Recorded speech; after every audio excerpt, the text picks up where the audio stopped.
Hey, kings and queens, it's Sandra Fenwick, your mortgage expert. I wanted to come on and talk to you real quick about a homeowners association and what that means. I just did a video about condos and the association that regulates the condos. Now, a condo is different because it's a group of properties, units in the building or individual townhouses that are owned together, and you own your individual unit and it's regulated by an association. But that also can apply to some single family homes. Some single family homes and newer developments have an association that regulates the property, and those things, you may come across a house that you really love. I've seen $600,000-$700,000 houses that have an association that maintains the property and the bylaws and make sure the community is all uniformed and everything is kept nice, so your property can stay, your value can stay up. So I have found an article on Investopedia that is pointing out the 9 major things about an association. So number 1 is the fees. The fees range widely. So your fees, I've seen some condo fees or homeowner association fees. It's different. Homeowner association fees, HOA fees, as low as $30 a month. And I've seen some like $150. Usually if you go into a cul-de-sac and all of the homes look pretty similar and it's all lined out really nicely, the sidewalks are well maintained, it's likely that they have a homeowners association or a HOA that regulates that. And it's not a lot because you're still responsible for stuff like your trash and cutting your grass and all that stuff. But the association, the more that they do for you or the more that they provide, the more your fee is going to be. So just remember, number 1 is the fees could range widely. So you can't go to one property with an association and say, why your fees, theirs is only $60. Why are yours $150? Because it differs and it depends on the property itself. So number 2 is what you get varies too. So as I mentioned before, they can do a range of things. They can do your trash for you. They can offer the water for you. They can do some insurance or whatever, so it varies. So you want to look into that. Additional fees may apply. So they may go up every year on your fees. They may require you to pay some additional fees for other things that happen at the property. So you want to look into that. Number 4 is your fees and your mortgage approval. So your association fees is going to be calculated in your debt to income ratio. So just like a condo, you have to pay your principal, interest, taxes, insurance, your homeowner's insurance, and your your HOA fees. So they're all calculated into your debt to income ratio. So you need to make sure that if you do find a home in your budget, just make sure you check with your mortgage consultant to make sure that the HOA fee won't take you over your debt to income ratio. Number 5, covenants count.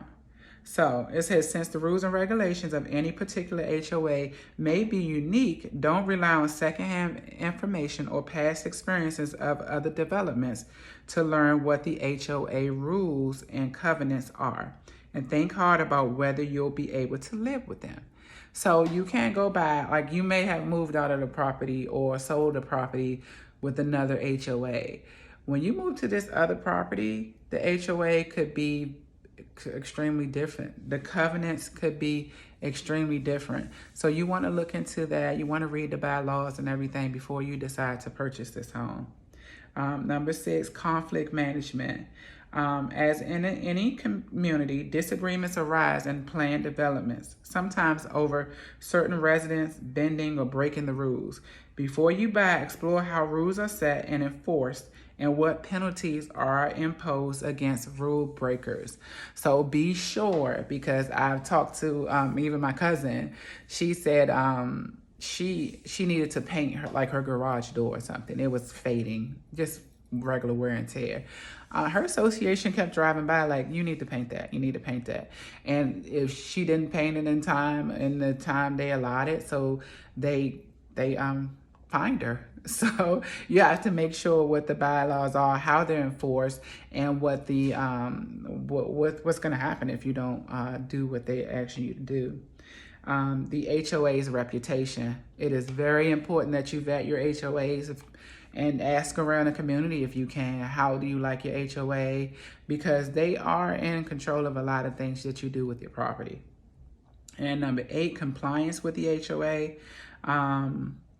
So don't rely on being properly alerted to any lingering issues between the association and the current owner of the house that interests you. Failure to ask about these problems in a timely way could result in you inheriting them when you take possession of the property.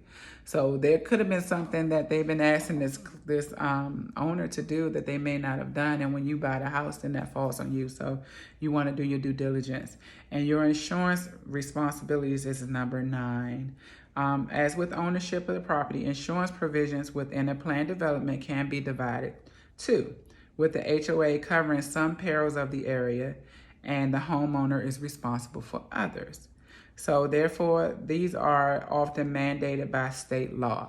So you want to make sure that your insurance policy covers the condo, whatever the condo association doesn't, or whatever they're requiring you to get in your insurance policy.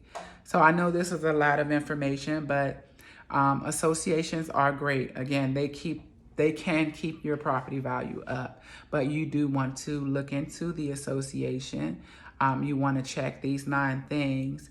You want to ask questions. You want to vet your companies to make sure that if this is going to be your forever home, this is a home you're saying, I'm going to move into this house and I'm going to raise my children here. They're going to go to elementary, middle, high school here.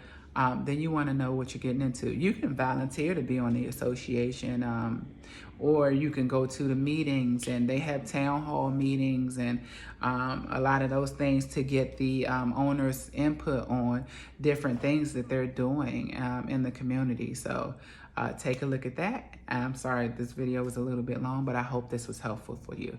All right, if you have any questions, you know you can give me a call. You have my cell, 301-326-7555. If you want to start an application, go to www.approvemesandra.com or leave me a comment, DM me, anything you need. I got you. All right, have a great day. Bye.